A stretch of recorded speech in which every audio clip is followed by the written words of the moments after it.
तो जो ऑप्शन हमने यहाँ पे एक्टिवेट किया, अभी नेक्स्ट फीचर जो हमने एक्टिवेट किया वो है use separate actual and build quantity columns. इससे क्या होगा, आपका क्वांटिटी कॉलम सेल्स में और परचेज में दोनों में ही दो पार्ट्स में स्प्लिट हो जाएगा। ये देखो आप, एक्चुअल और दूसरा है बिल्ड यहाँ पे, है ना। इससे क्या होता है, आप कई बार ऐसा होता है कि सपोज किसी कस्टमर को आप कुछ ट्रायल के लिए या सैंपल का कुछ सामान देते हैं, एंड देन फिर वो पर्टिकुलर क्वांटिटी ऑर्डर करता है। नाउ आप इनवॉइस में दोनों चीजें मेंशन करना चाह रहे हो, मींस क्वांटिटी आप किस तरीके से मेंशन करना चाह रहे हो, जो बेची है, जो सामान सेल हुआ है वो क्वांटिटी भी, और सैंपल का क्वांटिटी अगर हम ऐड करें वो भी मेंशन करना चाह रहे हैं। तो दोनों को, दैट मीन्स टोटल सामान कितना गया और कितने का बिल बन रहा है, ये दोनों अगर हम एक ही इनवॉइस में मेंशन करना चाहें तो वो इस फीचर के थ्रू कर सकते हैं। यहाँ पे आप पार्टी सिलेक्ट करेंगे, ठीक है। पार्टी सिलेक्ट करने के बाद आप स्टॉक आइटम लेते हैं, जैसे हमने item one, stock item one लिया। अब मान लो कि एबीसी को हमने स्टॉक आइटम वन दो पीस सैंपल के दिए थे, और बाद में 18 पीसेस या 20 पीसेस का हमको उसने खरीदा हमसे। तो टोटल पीसेस कितने गए, 22, दो सैंपल के और 20 पीस उसने जो हमसे खरीदे।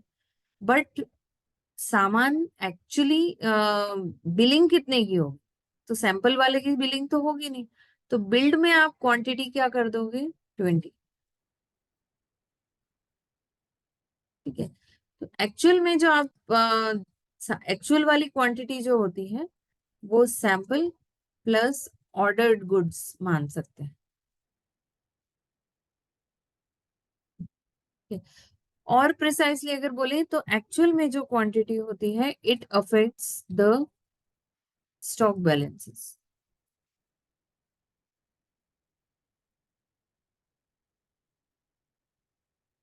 ठीक है। यहाँ जो क्वांटिटी आप मेंशन करेंगे वो स्टॉक बैलेंस को अफेक्ट करेगी, या इन्वेंट्री उतने से अफेक्ट होगी, क्योंकि सामान तो 22 पीस ही गया ना। पैसे हमारे पास 20 पीस के आ रहे हैं, बट सामान कितना गया, 22। और बिल्ड में जो क्वांटिटी हम मेंशन करते हैं वो काउंटिंग बैलेंस को अफेक्ट करती है। मींस लेजर कितने से डेबिट या कितने से क्रेडिट होना चाहिए, वो आप किससे हैंडल कर सकते हो, वो किस में मेंशन कर सकते हो, क्वांटिटी आप बिल्ड में। तो पैसे आपको उससे 10,000 ही लेने हैं, उस पर्टिकुलर पार्टी से। सामान आपने उसको 22 पीस दिया है, पैसे आप कितने के ले रहे हो, 20 पीस के। तो जब इस तरीके का मैनेज अगर आपको करना होता है, तब आप क्या लेते हैं, एक्चुअल एंड बिल्ड। ठीक है।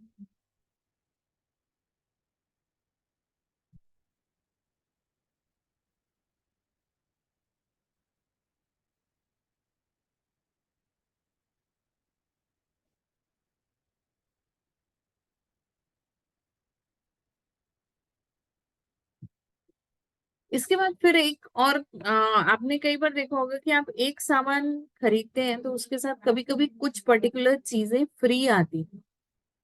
जैसे ऐसा होता है ना कि आप 2 बॉक्स या 3 बॉक्स खरीदा तो उसके साथ एक बैग फ्री आता है, या कुछ और भी चीजें फ्री आती हैं। होता है ऐसा। तो जब आप बिल यस मैम। देखोगे तो उस बिल में वो चीज मेंशन रहती है कि क्वांटिटी कितनी खरीदी गई है, और साथ में सैंपल या फ्री गुड्स जो है वो कौन कौन से फ्री गुड्स दिए गए। वो मेंशन करना क्यों जरूरी होता है, क्योंकि वो सामान अगर आपके पास है और आप सामने वाले को दे रहे हो, तो आपके यहाँ भी तो वो रिड्यूस होना चाहिए ना, कि ये क्वांटिटी कम खत्म हो गई है या कम हुई है, क्योंकि हमने कस्टमर को दे दिया है। ठीक है। तो अब वो चीज यहाँ पे अगर मान लो कि स्टॉक आइटम 20 पीस के साथ 2 पीस फ्री आए, तो आप ये चीज एक्चुअल और बिल्ड से मैनेज कर सकते हैं। बट अगर स्टॉक आइटम वन के साथ स्टॉक आइटम टू फ्री आया, तब आप एक्चुअल बिल्ड से वो चीज मैनेज नहीं कर सकते। तो उसके लिए आपको क्या करना पड़ेगा, उसके लिए आपको सेल्स वाउचर टाइप को अल्टर करना पड़ेगा। और उसमें आप देखोगे एक ऑप्शन,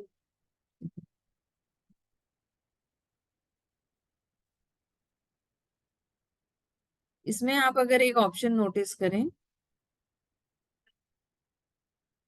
ये वाला, अलाउ जीरो वैल्यू ट्रांजेक्शन्स, इस ऑप्शन को आपको यस करना पड़ेगा। और यस करने का मतलब क्या होता है, इसको हम सेल्स वाउचर के थ्रू सेल्स इनवॉइस में कुछ ऐसे, मतलब सेल्स इनवॉइस में हम कुछ ऐसे स्टॉक आइटम्स डाल पाएंगे जिनकी क्वांटिटी तो मेंशन होगी बट रेट मेंशन करना कंपलसरी नहीं होगा। Okay.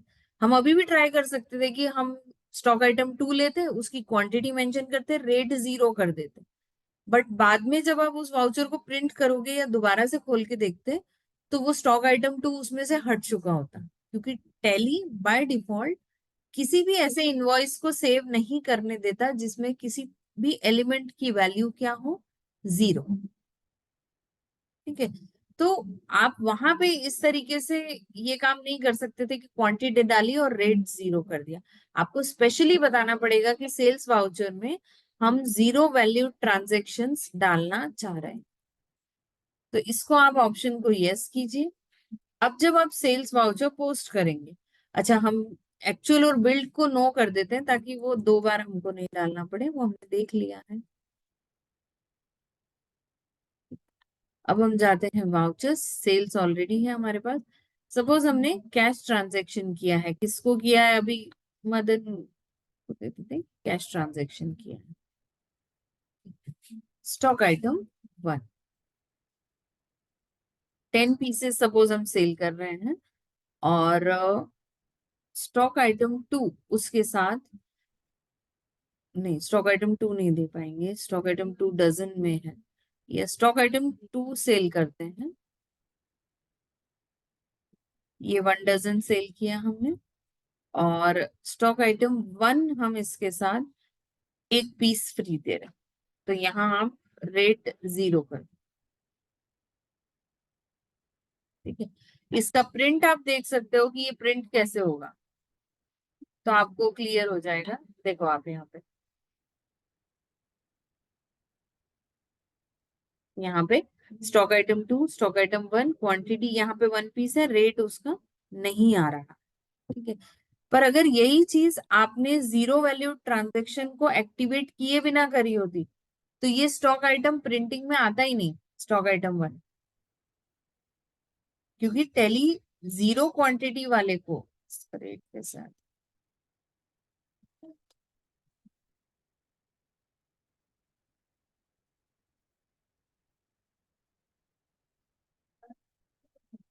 ठीक है, तो जीरो क्वांटिटी वाले को टेली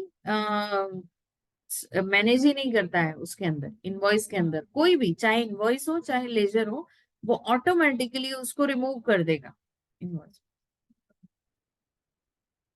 ठीक है, ये चीज समझ में आ रही है? Yes ma'am. है ना? तो हम दो फीचर हमारे पास हैं, actual and build. Actual and build आप तब यूज करोगे जब कोई पर्टिकुलर स्टॉक आइटम आप पहले सैंपल्स आपने दिए और बाद में टोटल और जो सामान बेचा है, तो दोनों चीजें, दोनों क्वांटिटी आप मेंशन करना चाह रहे हो कि इतने टोटल हमने दिए हैं और इतने का बिल बना है, then you can go with actual and build. और अगर आप एक स्टॉक आइटम के साथ दूसरा स्टॉक आइटम फ्री दे रहे हैं, तो वो मेंशन करने के लिए आप क्या यूज करेंगे, जीरो वैल्यू ट्रांजेक्शन। उसके लिए आपको वाउचर को अपडेट करना पड़ेगा, सेल्स के लिए करना है तो सेल्स वाउचर, और अगर परचेज में भी आपके पास इस तरीके की सिनेरियोज बनते हैं तो आपको अलग से परचेज वाउचर को भी मॉडिफाई करना पड़ेगा। मतलब एक जगह ये फीचर यस करने पे दोनों जगह आपको उसका इफेक्ट नहीं मिलेगा। अगर आप सेल्स में ये चीज चाह रहे हैं तो सेल्स में एक्टिवेट करेंगे, परचेज में चाह रहे हैं तो परचेज में।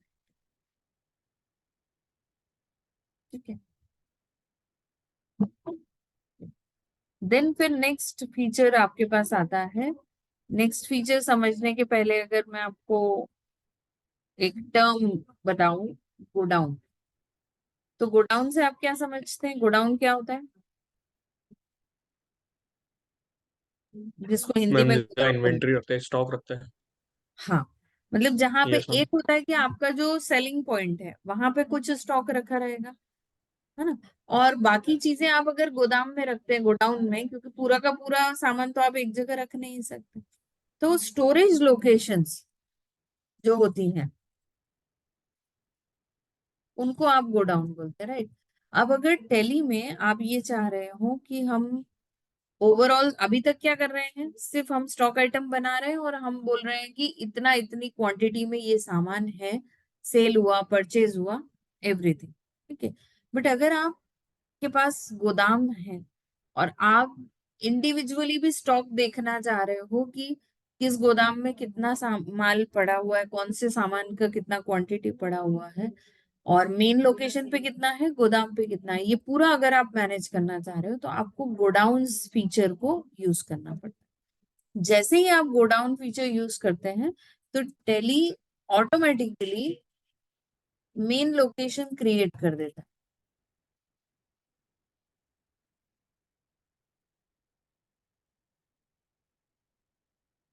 ठीक है। बाय डिफॉल्ट ये एक लोकेशन ऐड हो जाती है, और अभी तक का जितना स्टॉक है वो पूरा स्टॉक किस में असाइन हो जाता है, मेन लोकेशन में,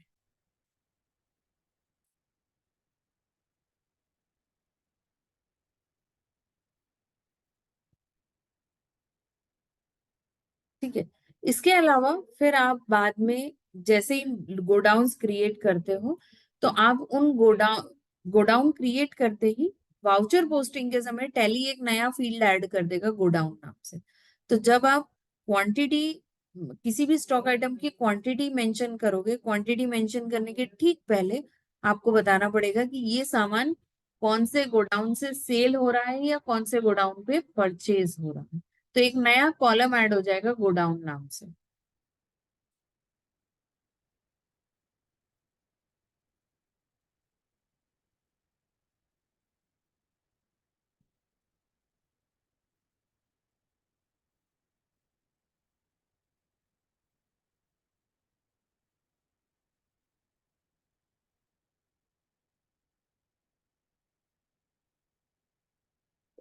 बाद में जरूरत लगती है तो आप एक लोकेशन से दूसरे लोकेशन पर सामान ट्रांसफर भी कर सकते हैं।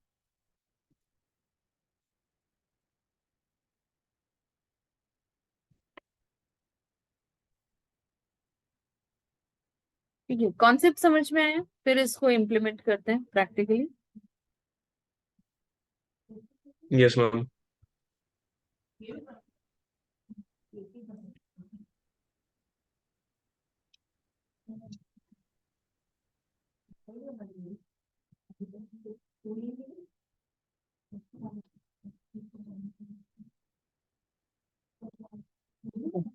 तो अब हम क्रिएट में जाएंगे, क्रिएट में गोडाउन बाय डिफॉल्ट मिल जाता है, अगर नहीं मिलता है तो शो मोर पे जाएंगे और आ जाएगा। गोडाउन लिया तो आप मैसेज पढ़ो, main location exist by default for the company, do you want to alter main location और क्रिएट न्यू गोडाउन। तो हम क्या ऑप्शन लेंगे, क्रिएट न्यू, और हमने गोडाउन 1 बना लिया। अगर गोडाउन के साथ उसका कोई रनिंग नेम है तो वो आप एलियास में बता सकते हो। मतलब एक हुआ कि आप स्टैंडर्ड जो जिस नाम से पहचानते हो, और दूसरा कई बार क्या होता है कि लोकेशन के नाम से कुछ शॉर्ट नेम हम रख देते हैं गोडाउन का, वो कर सकते हैं। और अगर आपको साथ में गोडाउन का एड्रेस भी देना है तो आप यहाँ पे F12 प्रेस करेंगे, ठीक है।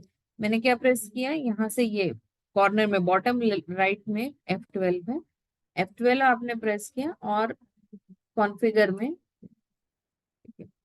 और बाकी के options, allow storage of material, that means आप सामान रख सकते हो कि नहीं। और थर्ड पार्टी स्टॉक डिटेल्स, मतलब अगर आप आगे चल के किसी और का सामान, आपके पास जब जॉब ऑर्डर वगैरह आते हैं तो आप वो सामान भी रख सकते हो, वो आप यहाँ पे।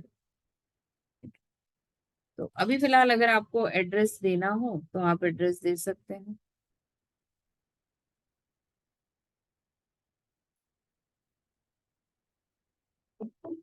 ये एक गोडाउन अभी हमने बना लिया। अब जब आप इनवॉइस एंटर करेंगे, आप देखो परचेज हम लेते हैं सबसे। तो परचेज में हमने कैश परचेज कर लेते हैं, और स्टॉक आइटम 1, तो गोडाउन आ रहा है। कहाँ लिया हमने, मेन लोकेशन हमने बोला कि हम 100 पीसेस परचेज कर रहे हैं। स्टॉक आइटम 2, आप लोकेशन सब सामान की अलग अलग भी बता सकते हो। ऐसा रूल नहीं है कि आपको एक इनवॉइस में भी सेम लोकेशन ही बतानी पड़ेगी, आप डिफरेंट लोकेशन बता सकते हो, बट नॉर्मली आप अगर परचेज कर रहे हो तो एक सामान एक ही लोकेशन पे आएगा, उसके बाद आप दूसरी जगह उसको ट्रांसफर करोगे।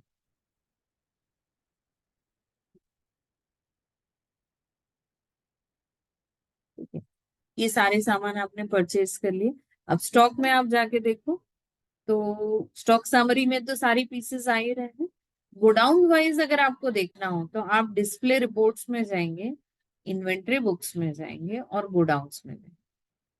ठीक है, गोडाउन्स में इंडिविजुअल किसी लोकेशन का स्टॉक देखना है, गोडाउन 1 पे गए तो खाली दिखेगा क्योंकि अभी वहां कुछ है ही नहीं। मेन लोकेशन पे जाएंगे तो तीनों स्टॉक्स दिखेंगे आपको, आइटम 1 2 3 तीन। ठीक है? अब यहां से कुछ क्वांटिटी आप गोडाउन 1 पे अगर ट्रांसफर करना चाह रहे हैं तो क्या करेंगे, वाउचर्स में जाएंगे, अदर वाउचर्स, और वहां से आप लेंगे स्टॉक जर्नल। स्टॉक जर्नल में आप स्टॉक आइटम लीजिए, गोडाउन मतलब लोकेशन स्पेसिफाई करो, कितनी क्वांटिटीज ट्रांसफर करनी है वो, ऐसे सारे स्टॉक्स के लिए आप लेंगे।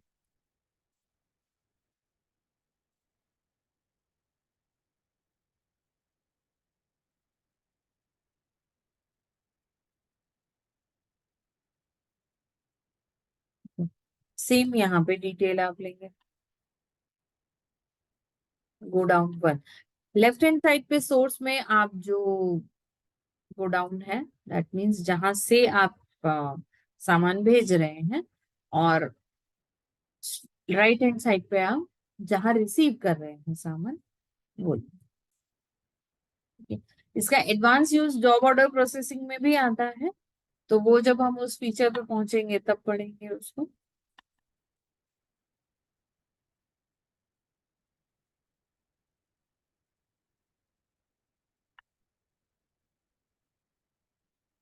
अब आप जब गोडाउन वाइज समरी देखेंगे इन्वेंट्री बुक्स में जाके, तो आपको गोडाउन 1 पे भी स्टॉक अवेलेबल है। प्राइमरी अगर लेते हैं तो प्राइमरी में तो पूरा ओवरऑल स्टॉक ही आने वाला है कि गोडाउन 1 पे कितने का पड़ा हुआ है स्टॉक, और गोडाउन 2 पे कितने का। और अगर आपने सामान सेल किया सपोज, से, अब यहाँ पे स्टॉक आइटम 1 आप दे रहे हो 5 पीस, तो यहां से आपने लिया कि गोडाउन 1 से हम 5 पीसेस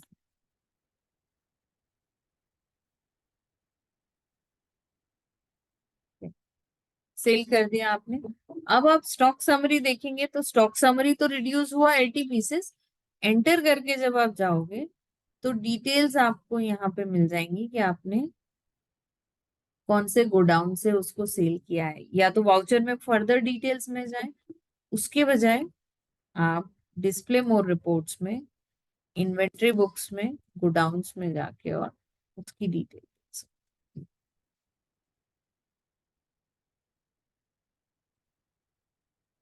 ठीक, तो आप स्टॉक ट्रांसफर भी कर सकते हो एक लोकेशन से दूसरी लोकेशन।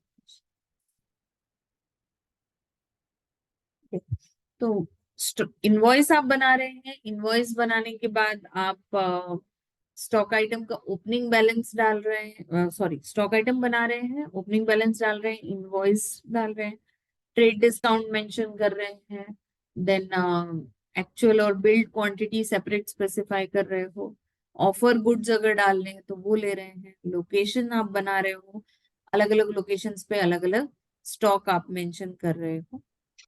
इतना करने के बाद अगली चीजें आती है कि अगर आपके पास सामान कोई रिटर्न आया या आपने कुछ सामान रिटर्न किया, तब वो एंट्री आप कैसे करें। तो वो एंट्री आप करेंगे, अगर सेल्स रिटर्न हो रहा है तो आप लेंगे क्रेडिट नोट कि कालूराम को हमने 5 पीस सामान अभी बेचा था, अब आप उसमें से 2 पीस वापस आए, तो हम यहाँ लेंगे कालू राम। स्टॉक आइटम 1 हमने 5 पीस बेचा था, वापस क्या आया? 2 पीस।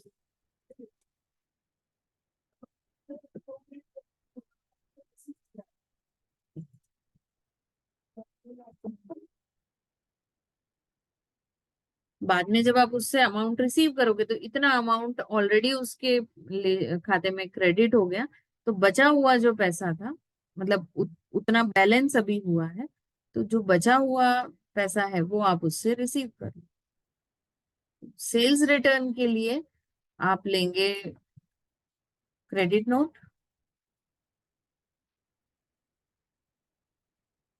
और परचेज रिटर्न के लिए आप लेंगे डेबिट एज इनवॉइस।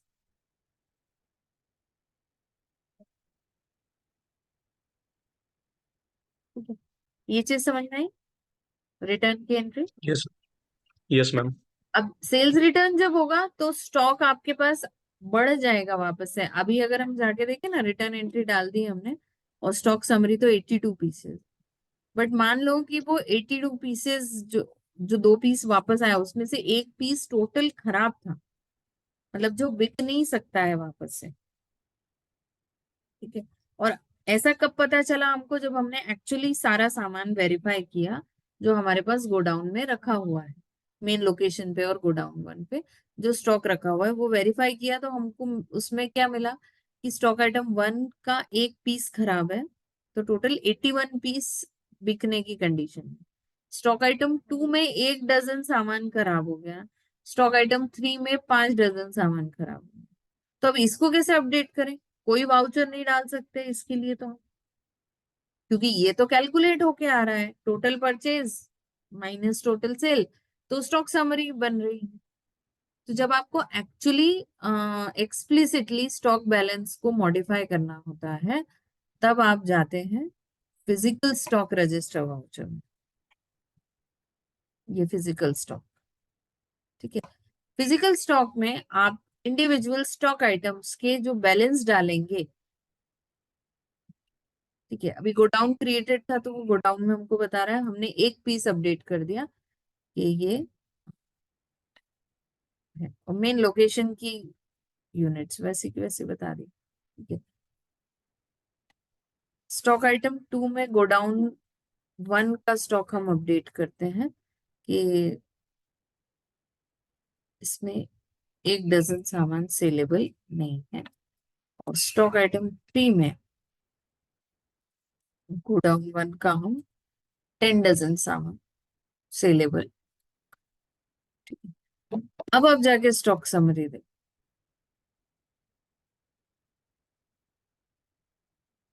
अच्छा, ये वो स्टॉक समरी में उसमें थोड़ा सा गड़बड़ हुआ है, दोनों का बताना पड़ेगा हमको, क्योंकि उसने अपडेट उतने से कर दिया है।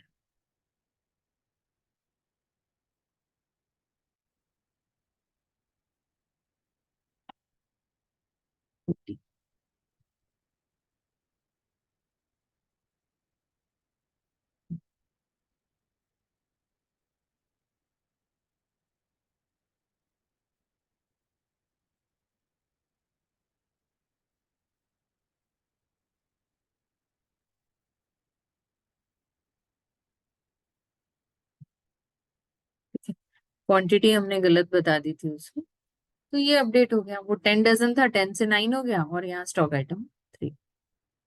तो फिजिकल स्टॉक रजिस्टर वाउचर जो है, फिजिकल स्टॉक, इसके थ्रू आप स्टॉक समरी को मॉडिफाई कर सकते हैं।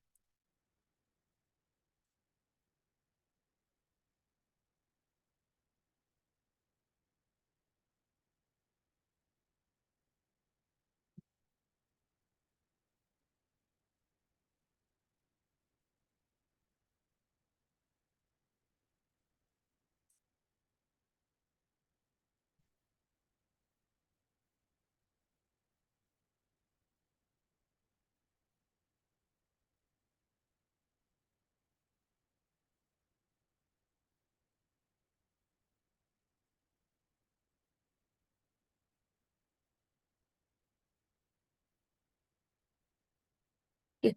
तो ये सारे फीचर्स एक बार आप करके देखो कि कैसे रिटर्न की एंट्रीज डाल रहे हैं, कैसे दूसरे फीचर्स को हम यूज कर रहे हैं। इनके असाइनमेंट भी मैं आपको सेंड करती हूँ। तो particular topic to topic assignment आप देख के उसमें कर सकते हैं। यस कल फिर इसमें हम रेट लिस्ट रेडी करना देखेंगे कि हम अगर सामान की रेट लिस्ट करके रखें, प्रिपेयर पहले से तैयार करके रखें, तो वो कैसे करें। अलग अलग तरह के सीजन के अकॉर्डिंग अगर रेट लिस्ट बनानी हो या अलग अलग टाइप के कस्टमर्स के अकॉर्डिंग रेट लिस्ट बनानी हो, तो वो हम कैसे करेंगे, वो एक तो कल देखेंगे। उसके अलावा कुछ सामानों में हमको batch number, manufacturing expiry maintain करके रखनी पड़ती है। ऐसे सामान जो एक टाइम टू टाइम यूज करने होते हैं, कंज्यूमेबल्स जो होते हैं, तो वो कैसे हम मेंटेन करेंगे, वो उसके अंदर है ना।